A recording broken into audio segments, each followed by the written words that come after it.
Donc, bonjour à tous, on va continuer sur le cours par rapport à ce qu'on avait commencé la semaine dernière. Non, la semaine d'avant, pardon. Donc, on s'était arrêté sur ce dont vous aurez besoin en TP. Nous commencerons d'abord par l'utilisation de TCP-Dump vous en aurez besoin pour jeudi matin. Donc, déjà, qu'est-ce que c'est que TCP-Dump? C'est un outil uni. C'est un outil qu'on peut retrouver sous tout ce qui est Linux. Mais on peut aussi retrouver WinDump, qui est l'équivalent sous Windows. C'est un analyseur de paquets en ligne de commande. Il est utilisé pour recueillir des données du réseau et finalement faire la correspondance entre ce qu'il y a comme bit dans le paquet et l'afficher dans un format qu'on arrive à comprendre, nous, pauvres êtres humains qui ne sommes pas des machines. Donc, une variante de TCP-Dump pour Windows, je vous ai dit, c'est WinDump. Comment on va avoir TCP-Dump? En fait, pour TCP-Dump, il y a des filtres. Il y a aussi la possibilité de connecter des paquets en brut et pour les mettre dans des fichiers, ainsi que altérer la taille des données collectées. Donc, si on prend en considération les filtres vont permettre de n'afficher ou n'enregistrer, selon ce que vous aurez demandé de faire, que les paquets que vous aurez ciblés. Par exemple, je peux dire, je ne veux que des paquets TCP. Pour cela, il suffit de mettre TCP-Dump et TCP. Donc, je pense que je ne l'ai pas dit, mais TCP-Dump est un outil en ligne de commande. Il est possible aussi d'utiliser un fichier contenant des filtres et non pas juste des filtres qu'on va mettre les uns après les autres. On peut les mettre dans un fichier et utiliser l'option "-f" majuscule avec le nom de fichier de filtre pour les utiliser lors du filtrage de paquets. La collecte de paquets bruts va permettre de faire une analyse a posteriori, donc en utilisant la commande tcpdump-w nom du fichier. Et pour pouvoir relire ce fichier par la suite, on va pouvoir utiliser l'option "-r pour lire les fichiers enregistrés et avoir finalement les paquets de manière lisible, affichés de manière lisible pour un œil humain. Par défaut, alors TCP-Dump va avoir une taille de collecte des paquets par défaut qui est, si mes souvenirs sont bons, mais je sens que mes souvenirs ne sont pas bons. Je ne me rappelle plus.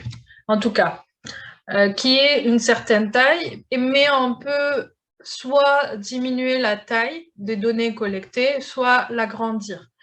Ça veut dire que même si vous avez un paquet plus petit, c'est pas méchant. Pardon, même si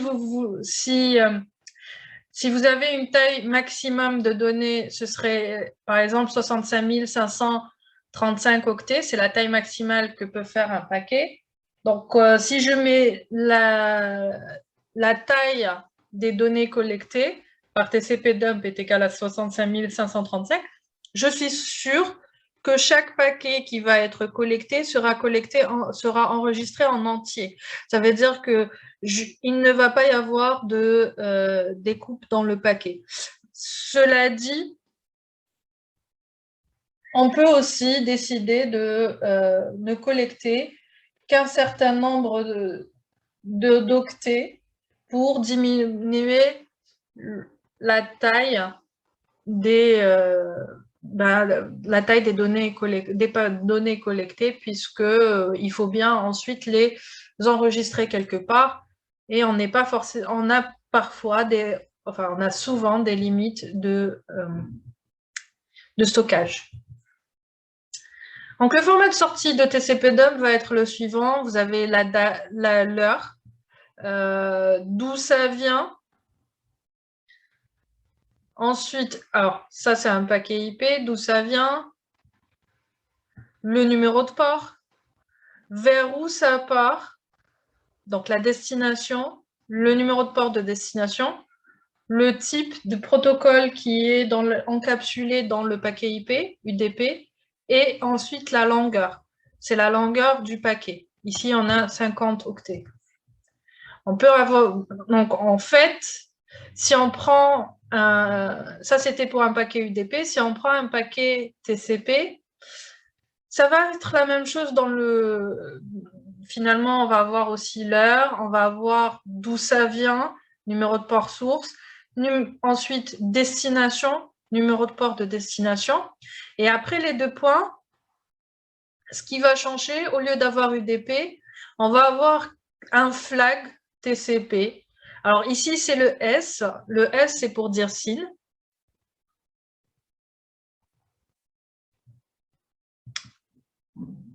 Est-ce que vous voyez mon écran? J'ai oublié de poser la question. Ok, d'accord. Donc le S ici, ce serait pour dire un flag TCP SYN. Ensuite, on a le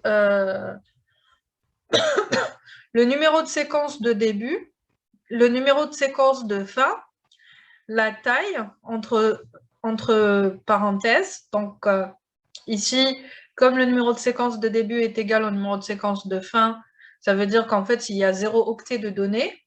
Et ensuite, la taille de la fenêtre. Donc, on verra ça plus en détail, comment utiliser TCP-dump, etc., au courant du TP que vous allez avoir déjà jeudi matin.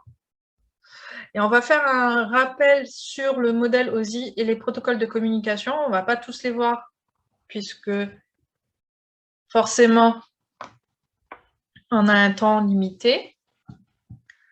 Donc, le modèle OSI et les protocoles de communication, vous savez que le modèle OSI, il est en 7 couches.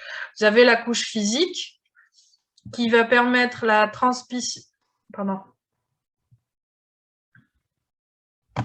la transmission binaire, numérique ou analogique.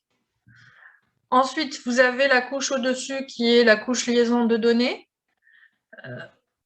où vous allez avoir finalement l'adresse H physique, l'adresse MAC et des protocoles du type Ethernet 802.11, etc. Vous allez avoir ensuite la couche réseau avec IP, ICMP, ARP. Alors, j'aime pas vraiment dire qu'ICMP est sur la couche réseau, mais il n'est pas non plus sur la couche transport, il est entre les deux, mais bon, bref. Ensuite, vous allez avoir la couche transport avec qui va permettre de faire une connexion de bout en bout et un contrôle de flux, où dans cette couche, on va retrouver les protocoles type TCP et UDP. Ensuite, la couche session, la couche présentation et enfin la couche application, où on va retrouver les points d'accès au service réseau avec les différents protocoles de la couche application comme HTTP, HTTPS, DNS, SSH, FTPS, etc., etc. Donc, on va voir déjà le protocole ARP. Vous savez tous que le protocole ARP, c'est lui qui va permettre d'identifier l'adresse MAC connaissant une adresse IP. Donc, si moi, je suis le PC1, j'ai cette adresse IP, cette adresse MAC, et que je veux connaître l'adresse MAC du PC du PC2, qui est là, eh ben, je vais envoyer une requête ARP, je vais diffuser la requête ARP dans tout le réseau. Donc, je vais dire qui est celui qui a l'adresse 192.168.0.2. Et normalement, celui qui va me répondre, c'est le PC2 en me disant « Je suis à l'adresse MAC » et il vous donne l'adresse MAC. Donc, le paquet ARP, à quoi il va ressembler? Son en-tête, il va être la suivante. Donc, on va avoir dans l'en-tête du paquet ARP d'abord le type d'adresse MAC, enfin d'adresse hardware. Ce sera égal à 1 pour Ethernet. Ensuite, le type d'adresse de protocole au-dessus. Par exemple, si on prend IPv4, ce sera 0x0800. Ensuite, on va avoir la longueur de l'adresse MAC. Pour Ethernet ou tous les protocoles qui utilisent des adresses MAC, ça va être 6. La longueur de l'adresse, donc de l'adresse protocole de la couche réseau, ici, pour IPv4, ça va être 4. Ensuite, on va avoir des opcodes qui vont permettre de dire est-ce que c'est une requête ARP, est-ce que c'est une réponse ARP, est-ce que c'est une requête RARP, donc reverse ARP, est-ce que c'est une réponse RARP, et ainsi de suite. Il y en a plusieurs autres. Ensuite, juste après, nous avons finalement l'adresse source, donc l'adresse MAC source, si on parle d'une adresse MAC, l'adresse IP source, si on parle d'une adresse IP, V4, sur ces 4 octets. L'adresse MAC va être sur 6 octets, 4 ici et 2 autres là. Et ensuite, l'adresse donc, cible destination et l'adresse IP cible de destination. Donc, selon, finalement, je pose la question dans l'exemple qu'on a vu juste avant, j'aurais mis dans l'adresse IP source, je vais mettre celui-là, dans l'adresse MAC, je vais mettre celui-là, et dans la requête, si je parle d'une requête, je vais mettre cette adresse IP dans la requête. Et ici, dans l'adresse MAC demandée, je vais la remplacer par FFFF, etc. Par finalement une adresse de broadcast, parce que je ne connais pas cette adresse. Donc, c'est à ça que va ressembler l'entête d'un paquet ARP. Maintenant, comment il fonctionne à plus grande échelle, enfin, plus grande échelle, dans un réseau avec trois autres, mais vous allez avoir finalement, si on a un hôte qui est la machine A, qui cherche finalement l'adresse MAC de cette adresse IP, eh ben, il va envoyer ça en diffusion et ça va se diffuser vers toutes les machines du même réseau local. Donc, pour rappel, ARP fonctionne dans les réseaux locaux et ne va pas passer à travers un routeur. Le routeur va finalement dropper les paquets ARP si ça arrive au niveau du routeur. Même chose au niveau des VLAN. Le paquet ARP va rester dans un seul et même VLAN, puisqu'on considère ça comme un réseau local virtuel, en fait.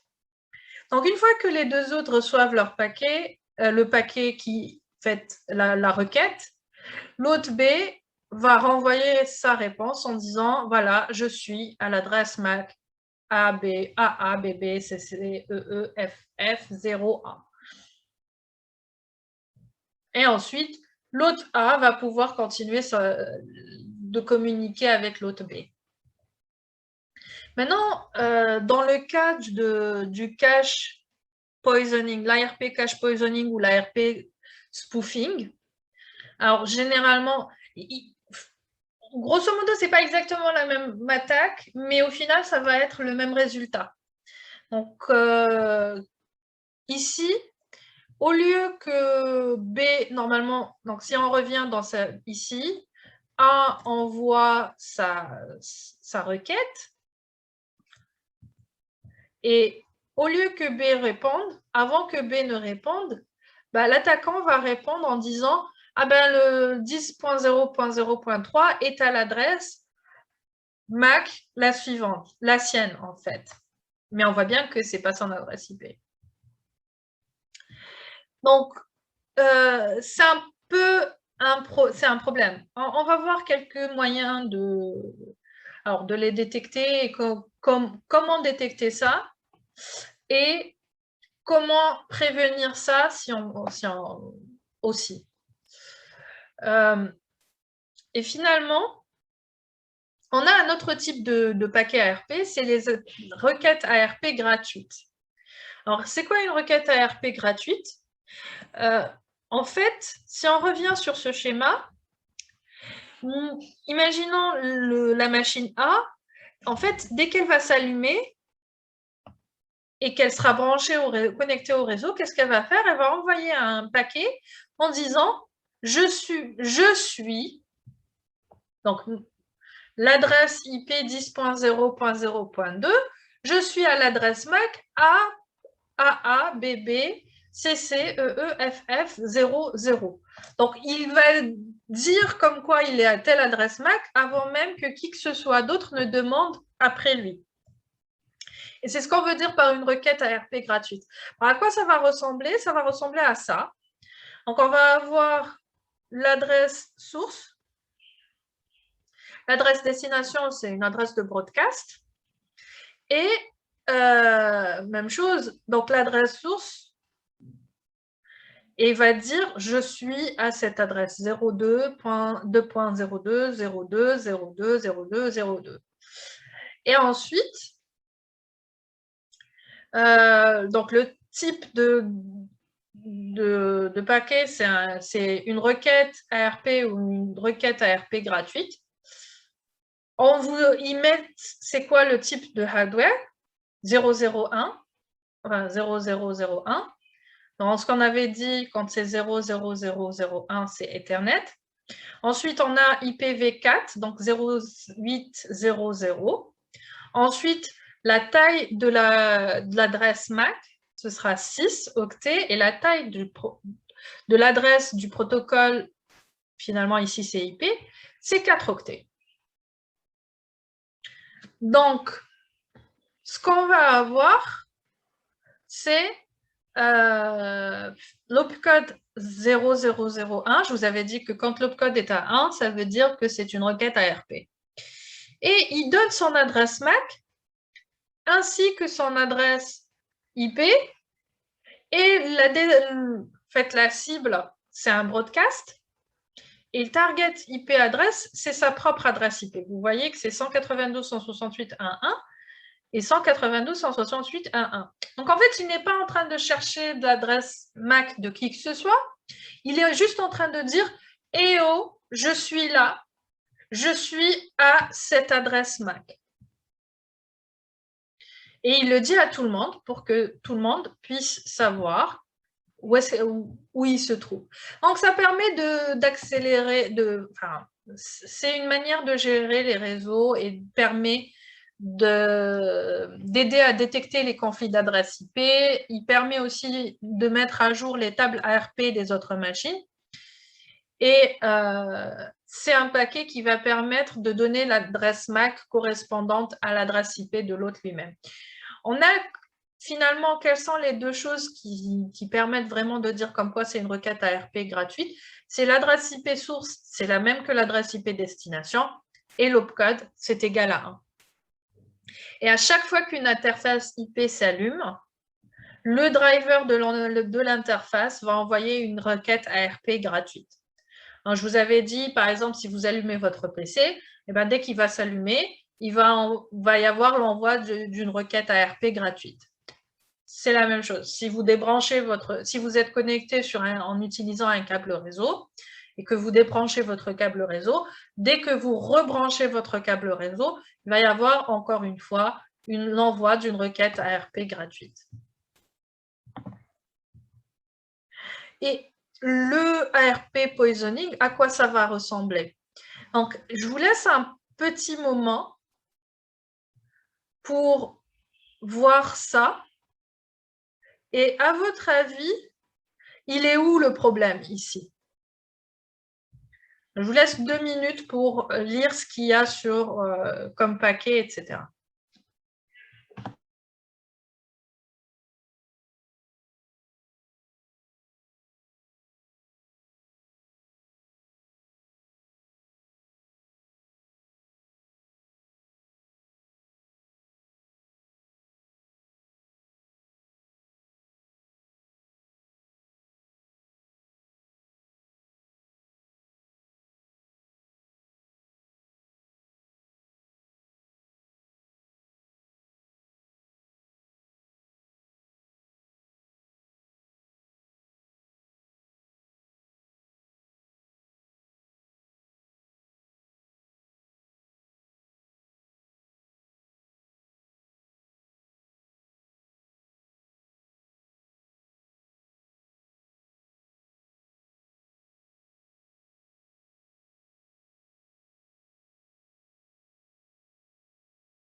Nous avons une gagnante. Bravo, mademoiselle Manal.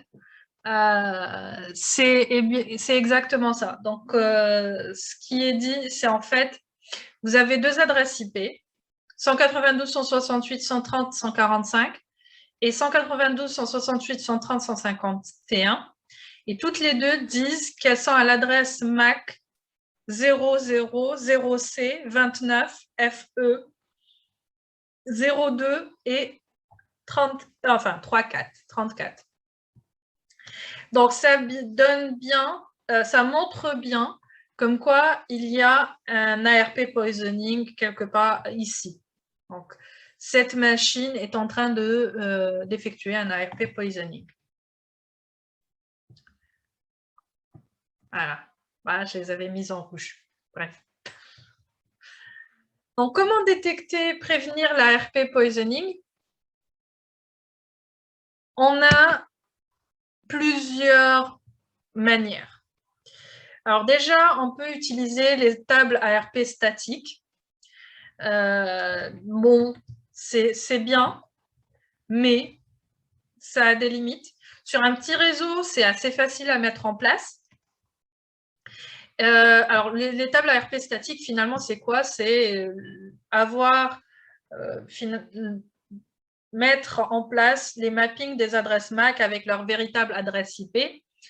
Alors, c'est très efficace en ce qui concerne la détection et la prévention de l'ARP poisoning, mais ça demande énormément de travail pour l'administrateur réseau.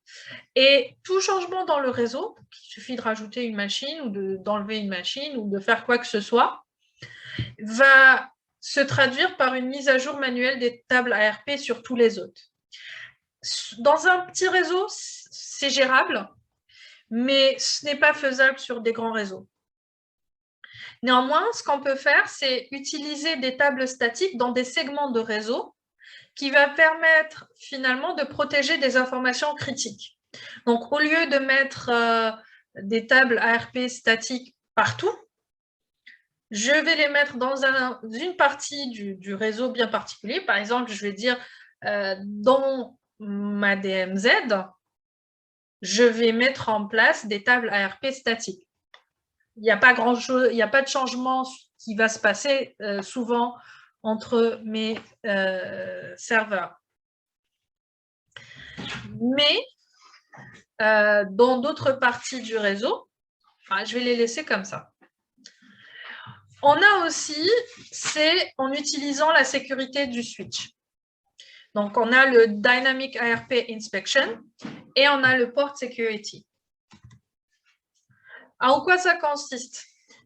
Alors, les deux vont être des techniques qui vont permettre de faire une mitigation des attaques ARP poisoning. Le DAI va évaluer la validité de chaque paquet ARP et dropper les paquets qui apparaissent suspicieux ou malicieux. On peut aussi configurer une limite de nombre de messages ARP qui peuvent passer à travers le switch, permettant finalement de prévenir les attaques de type déni de service. Ça fait partie des bonnes pratiques de configurer un DAI sur tous les ports d'un switch, sauf sur ceux qui sont connectés à d'autres switches.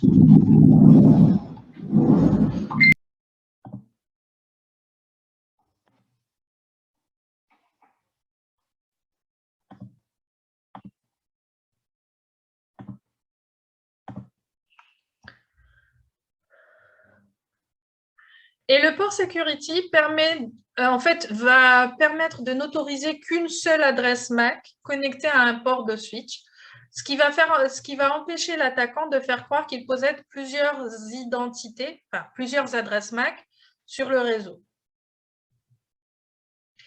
On va parler aussi de sécurité physique,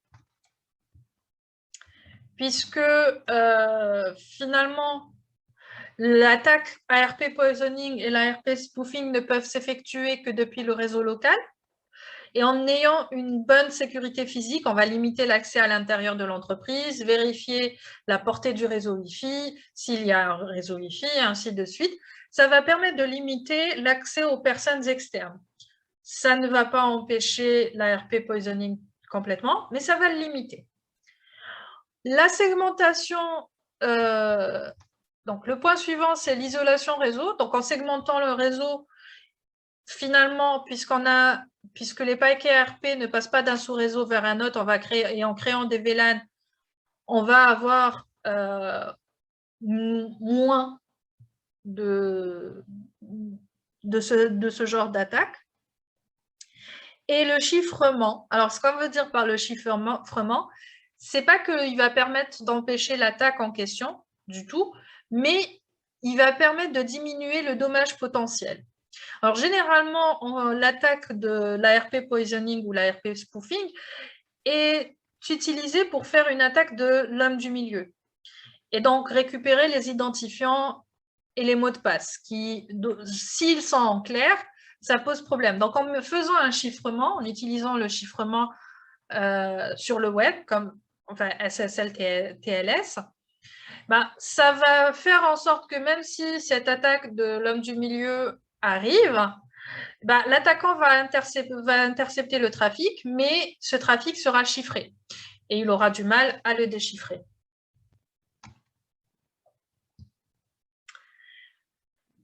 Alors, on va revoir comment détecter l'ARP poisoning dans une capture. On avait vu tout à l'heure. Est-ce qu'on va pouvoir, si on utilise Wireshark, on va pouvoir utiliser le filtre ARP.duplicate address frame, ici. Et on va avoir donc ce qui va nous afficher les paquets ARP. Et on va voir comme quoi les différentes adresses IP vont toutes appartenir à la même adresse MAC. Donc, ça facilite la détection de l'ARP poisoning en mettant ça, tout simplement.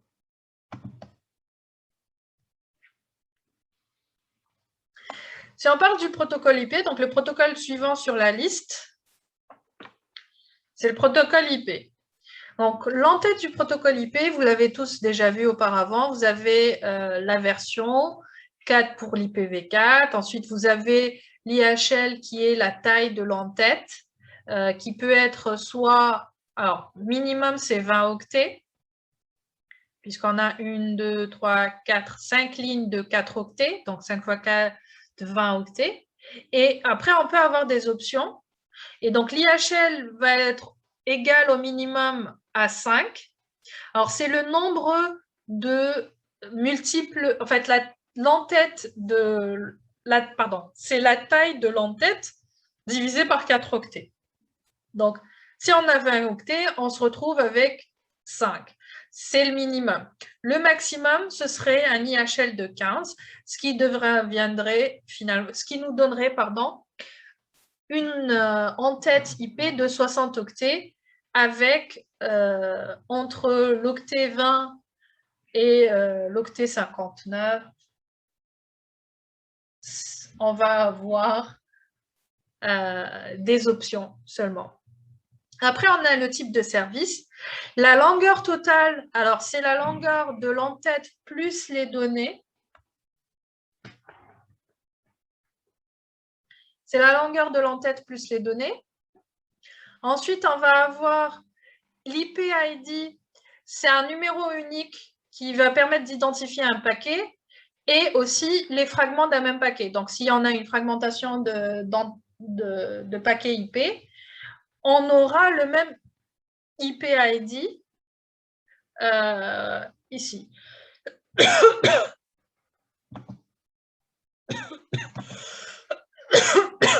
Pardon.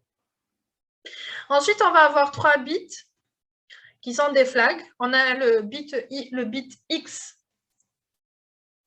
qui est réservé, le bit D qui pour dire don't fragment s'il est à 1, et le bit M pour dire more fragment s'il est à 1. Ça veut dire ce n'est pas le dernier fragment, en fait. Et enfin, on va avoir l'offset, qui est l'adresse du fragment dans le paquet d'origine. Donc, le premier fragment va avoir un offset égal à 0, un bit M égal à 1, et puis les autres, on va voir ils vont avoir un offset supérieur, forcément. Le TTL, le time to live, qui est sur un octet. Ensuite, le protocole qui est encapsulé par l'entête IP. Ça peut être ICMP, ça peut être TCP, ça peut être UTP. Bref, n'importe quel protocole qui va être directement encapsulé par l'IP, le paquet IP. Et ensuite, on a un checksum. Alors, ce checksum, il va être calculé sur l'entête IP seulement.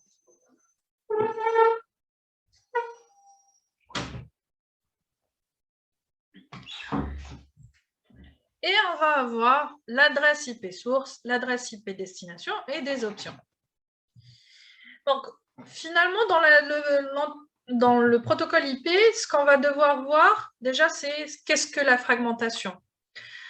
La fragmentation, c'est le fait de découper un paquet en plusieurs paquets. Quand est-ce que cette fragmentation se produit?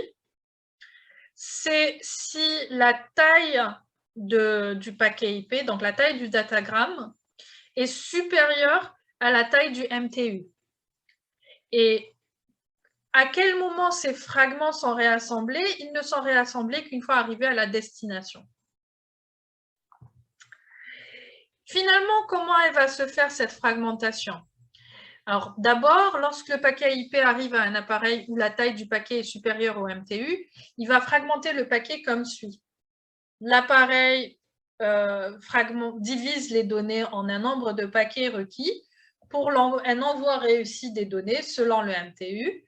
Le TLH, donc la taille totale, la longueur totale de l'entête va être reportée dans chaque paquet IP et positionnée à la taille, la taille totale du paquet, total length header, pardon.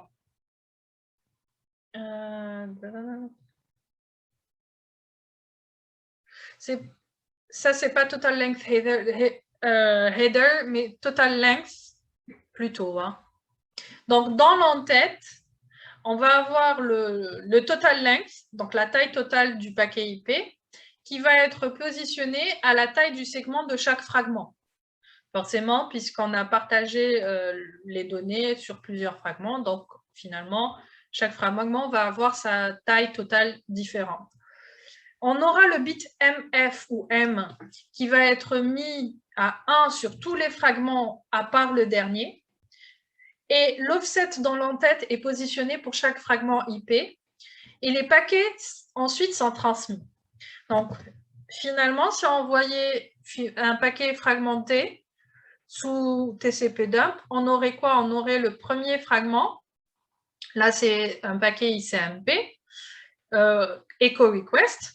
Donc, le premier fragment, et on a d'abord l'identifiant IP qui est 21223.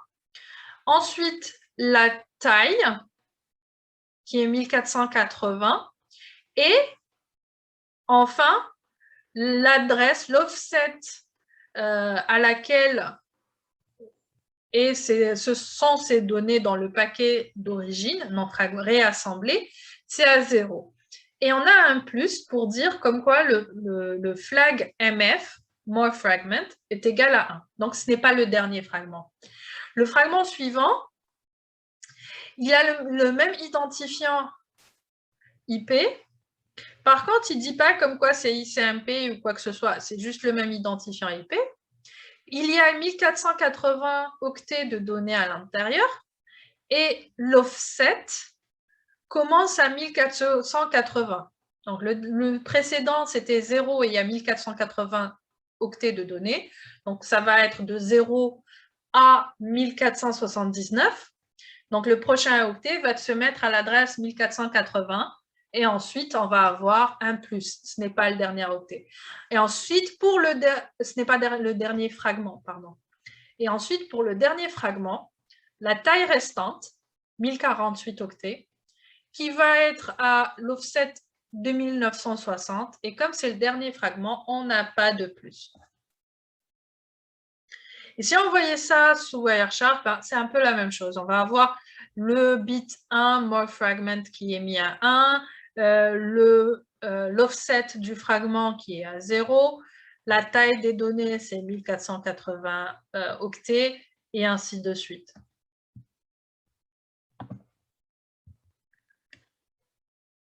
Le deuxième fragment, quand il est vu comme ceci. Donc, le fragment numéro 2 est à 1480, l'offset. Et le troisième fragment, donc si vous remarquez, on a aussi l'identifiant, c'est le même, 0x7474. L'identification IP, c'est le même.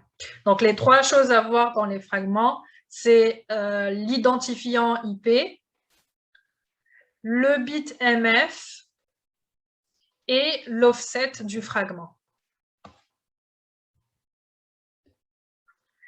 Alors, le réassemblage de fragments IP, c'est comment ça va se passer et comment on arrive à le réassembler. Finalement, on va utiliser les informations qu'on a données juste avant. On a l'identifiant IP, le numéro d'ID IP qui va être utilisé. On va aussi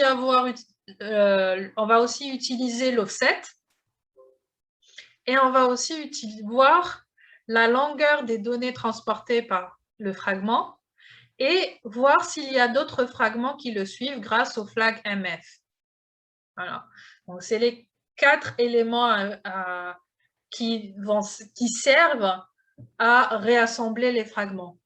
On a aussi des fragmentations malicieuses. Donc, imaginez... alors, c'est possible... On reprend. Donc, on a des fragmentations malicieuses, comme par exemple, en utilisant Nmap, on va pouvoir fragmenter un paquet IP. Alors ici, ce serait un SYN-scan. Et on va le fragmenter en utilisant l'option "-f", F minuscule. Alors, ce que ça va donner, à quoi ça va ressembler sous TCP-dump, c'est que ça va vous dire, attention, c'est un paquet TCP tronqué avec 16 octets. Alors, 16 octets, cela implique qu'en fait, c'est seulement les 16 premiers octets qui ont été 16 octets de données qui sont affichés. On sait que le paquet, l'entête TCP, elle fait au moins 20 octets. On va le voir après, mais vous l'avez déjà vu auparavant. Donc, vous allez avoir le premier qui fait 16 octets, qui a l'offset 0 et qui a d'autres fragments après. Le suivant, l'identifiant IP, c'est le même. Il commence à 4, il fait 4 octets et il est à l'adresse 16 et c'est le dernier. Donc, vous voyez, ça, c'est un seul paquet qui a été tronqué, qui a été coupé en deux avec l'entête TCP qui est coupée. Si on peut revoir sur le suivant, c'est un autre paquet IP qui a été fragmenté et le troisième, c'est encore un autre paquet IP qui a été fragmenté.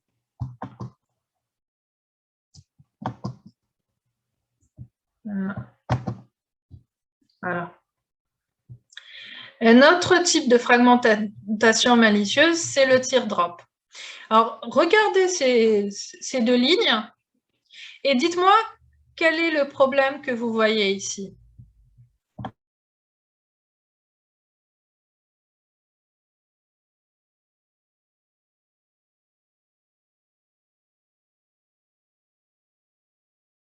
Alors, tout à fait. Vous avez raison, Monsieur Souhaib et Mademoiselle Manel. En fait, exactement. Le premier fragment, il fait 36 octets. Par contre, le deuxième fragment fait 4 octets. Donc, le premier fragment commence à l'offset 0, mais le deuxième fragment commence à l'offset 24. Ça voudrait dire quoi? Ça veut dire tout simplement qu'il y a un écrasement de 4 octets à partir de l'offset 24, donc 24, 25, 26 et 27 sont écrasés par les données qui se trouvent dans le deuxième fragment. Ce qui pose un problème. En fait, c'est une manière possible pour échapper à certains types de contrôles. Et donc, ça nous montre finalement une attaque. Et donc, de quoi est-ce qu'il faut s'assurer quand on parle de fragmentation? Alors, il faut s'assurer que tous les fragments sont bien reçus. Il faut s'assurer qu'il n'y a pas qu'ils sont bien formés. Ça veut dire qu'il n'y a pas de chevauchement, que la taille du datagramme réassemblé est inférieure ou égale à la taille maximum d'un paquet IP. Donc, et ainsi de suite. Et vérifier qu'il n'y a pas d'entête de protocole fragmenté. Généralement, le MTU va être suffisamment grand pour ne pas avoir à fragmenter des entêtes de protocole. Donc, si quelqu'un fragmente une entête de protocole, c'est fait exprès, en fait. Alors, le protocole suivant qu'on va voir, c'est le protocole ICMP. Vous avez tous déjà vu le protocole ICMP. Donc, il est défini par la RFC 792. Alors, vous n'êtes pas obligé de vous rappeler que c'est la 792, on s'en fout. C'est juste pour information, pour votre culture générale.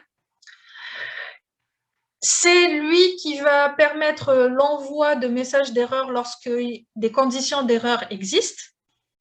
Imaginons une machine une machine n'est plus joignable. Et c'est lui qui va interroger le réseau pour déterminer les caractéristiques générales du réseau. Donc, par exemple, le masque de sous-réseau, et ainsi de suite. On verra ça un peu plus en détail. Donc, l'objectif d'ICMP, c'est d'avoir un retour d'information qui va concerner les problèmes dans l'environnement de communication. Donc, qui va permettre de dire, on a un problème ici ou là, pourquoi, et ainsi de suite.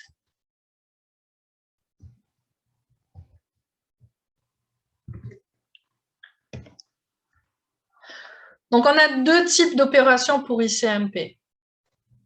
On va avoir soit le reporting de conditions d'erreur, donc des messages d'erreur d'ICMP, soit interroger le réseau avec des requêtes et avoir des réponses. Donc, on appelle ça des messages de requête ICMP. Et il utilise deux champs dans l'entête ICMP qui s'appelle type et code pour différencier entre les services du protocole. Donc, on a différentes conditions spéciales relatives au message ICMP. Alors, si on a un message d'erreur, on ne va pas envoyer un message d'erreur en réponse à un message d'erreur. Pour les datagrammes IP fragmentés, le message ICMP ne sont envoyés que pour les erreurs sur le premier fragment. Donc, pas pour les autres. Les messages d'erreur ICMP ne sont jamais envoyés en réponse à un datagramme destiné à une adresse de broadcast ou de multicast. Donc, il faut que ce soit destiné à une adresse d'un hôte et non pas une adresse de broadcast.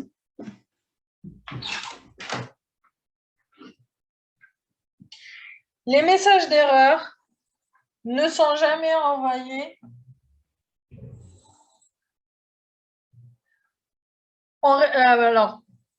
les messages d'erreur ne sont jamais envoyés en réponse à un datagramme dont l'adresse source ne représente pas un hôte unique et en réponse à un message IGMP de quelque sorte que ce soit. Et lorsqu'un message ICMP de type inconnu est reçu, on l'écarte, il doit être écarté silencieusement. Bref, c'est comme s'il n'avait jamais existé. Donc, l'utilisation normale d'ICMP, on va l'utiliser pour la manipulation d'erreurs et l'échange de messages de contrôle dans des cas comme le ping, savoir s'il y a une extinction de source, la découverte du MTU d'un path, la découverte d'un routeur, le type de service et l'extension du masque d'adresse.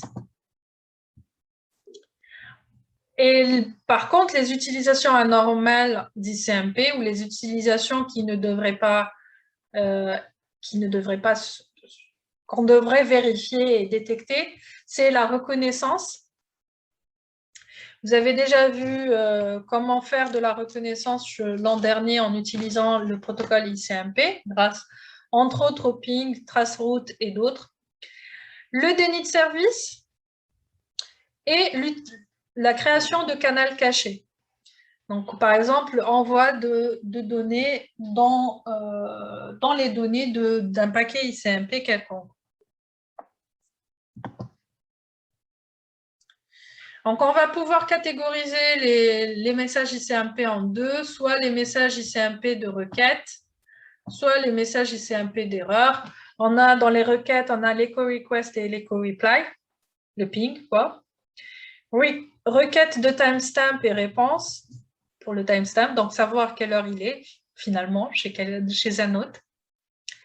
Requête d'information et réponse, requête de masque d'adresse et réponse. Et pour les messages d'ICMP d'erreur, on a soit la destination est introuvable. Alors, quand on dit destination introuvable, on peut avoir l'adresse IP n'existe pas, le numéro de port n'est pas aussi, ou un truc dans le genre. On a aussi le tarissement de la source. On peut avoir des messages de redirection. Un temps dépassé, donc en fait le TTL qui est passé à 0, ou un problème de paramètres. Donc, on va voir maintenant. Alors, vous avez déjà vu comment se faisait la reconnaissance. On va utiliser les messages ICMP pour identifier les hôtes accessibles grâce au ping, grâce au traceroute. Les tentatives de traceroute permettent de mapper les dispositifs réseau et les hôtes sur la route vers un autre hôte de destination. Vous l'aviez vu l'an dernier en TD et en cours, normalement, ou du moins en cours. Et comment on va pouvoir détecter cela? Entre autres, grâce à des ACL, les messages d'erreur ICMP peuvent aider à déterminer le type d'ACL des dispositifs. Ah, pardon, je me trompe. La reconnaissance en utilisant le protocole ICMP va permettre aussi de détecter les ACL qui sont mises en place, comme les messages d'erreur ICMP peuvent aider à déterminer le type d'ACL des dispositifs filtrants et permettre de choisir une tactique d'attaque en concordance. On a aussi l'idée de manipuler la longueur totale dans l'entête IP. Donc, si un paquet avec une longueur totale faisant croire que l'entête IP est plus grande que celle qu'elle n'est réellement, on devrait avoir un message d'erreur. Donc, pour avoir finalement qu'est-ce qui va se passer. À l'arrivée du paquet chez l'hôte, il essaie de récupérer des données de la zone de données qui n'y est pas. Donc, ce qui va faire que l'hôte va envoyer un paquet ICMP avec un type problème de paramètres. Et s'il y a l'existence d'un dispositif de filtrage et qu'un attaquant sonde le réseau avec les combinaisons possibles de protocoles et services, ça va lui permettre de déterminer l'ACL du dispositif. Alors, on peut aussi faire du fingerprinting grâce à l'ICMP, néanmoins, ça reste, voilà. Donc, ça permet d'avoir une idée de quel type de système d'exploitation il y a derrière la requête ICMP. Par exemple, si on prend cet exemple, en envoyant un timestamp request vers une adresse de broadcast, il y a certains types d'OS qui n'y répondent pas et il y en a d'autres qui y répondent. Donc, vous allez avoir ce type d'OS qui va répondre à ce type de paquet ICMP. Et ensuite, imaginons qu'on a ça, donc une réponse, on va envoyer maintenant une requête d'information, donc un paquet requête d'information, vers une adresse de broadcast. S'il y a une réponse, on sait que c'est tel type de système d'exploitation. S'il n'y a pas de réponse, on va se retrouver avec ces deux types de systèmes d'exploitation. Ensuite, en demandant un masque d'adresse à un hôte, à une adresse IP d'hôte et non pas à une adresse de broadcast. Si on a une réponse, on va avoir ce système d'exploitation. Si on n'en a pas, on se retrouve avec celui-ci. On peut avoir la même chose avec des systèmes d'exploitation Windows. Donc, on va envoyer ces différentes requêtes pour voir ce qu'il en est, qu'est-ce qu'on a comme réponse. Alors, on a plusieurs attaques en utilisant l'ICMP, qui utilisent pardon, le protocole ICMP. Vous avez les attaques SMARF, les attaques TFN, alors, et les attaques WinFreeze, entre autres, mais il y en a d'autres. Hein. Vous pouvez... et on a aussi les attaques de type canal caché, donc création de canal caché avec des outils comme Loki ou autres. Ce n'est pas le seul. Loki utilise l'ICMP. Alors, il est bon de prendre en considération cela lorsqu'on fait du filtrage de trafic ICMP, et ça reste un challenge pour les IDS. Donc, les dispositifs réseau ont besoin de messages ICMP pour communiquer, mais l'ICMP peut être utilisé aussi pour récupérer des informations sur un node et la topologie du réseau. Et donc, l'utilisation de MIDS pour le monitoring de trafic ICMP reste laborieux. Donc, en fait, ce serait bien, mais c'est un peu compliqué, réellement. C'est pas qu'un peu, c'est compliqué.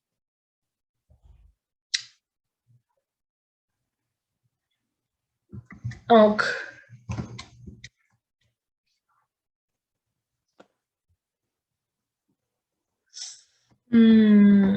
juste un instant.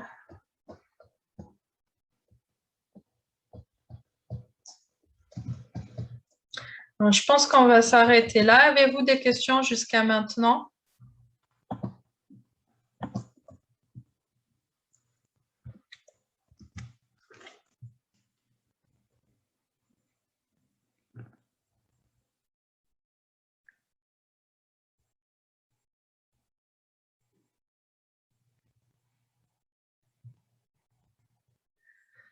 Si vous n'avez aucune question, c'est fini pour aujourd'hui. Parfait. Alors, pour le prochain TP, vous aurez besoin de TCP dump seulement. Donc, en fait, ce que vous allez devoir avoir, vous allez avoir besoin d'une machine virtuelle type Kali. Il y a déjà TCP dump qui est installé dessus. Et une deuxième machine virtuelle afin de pouvoir faire la communication entre les deux machines virtuelles, grosso modo. Ou alors entre la machine virtuelle et votre machine hôte, ou entre la machine hôte et votre machine virtuelle. Ça dépend laquelle est laquelle. Mais voilà comment se passera le TP. Je vous en prie.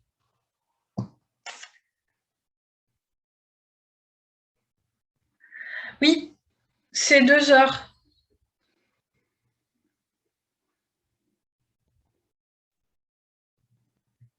Alors, vous aurez plus de détails sur le TP au courant de la journée. Je dois communiquer avec votre autre enseignante qui a TP en parallèle avec moi. Elle m'a envoyé un mail il n'y a pas longtemps, juste avant le cours. Donc, on va en communiquer et je vous rendrai la réponse de exactement comment ça va se passer. Mais normalement, c'est 2 heures. Il n'y a pas d'énoncé de TP pour le moment.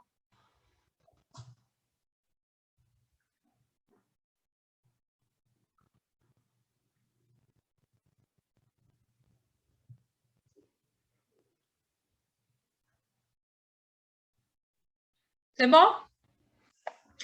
Ok, passez une bonne journée. Bon courage pour vos autres cours. Et à jeudi, Inch'Allah.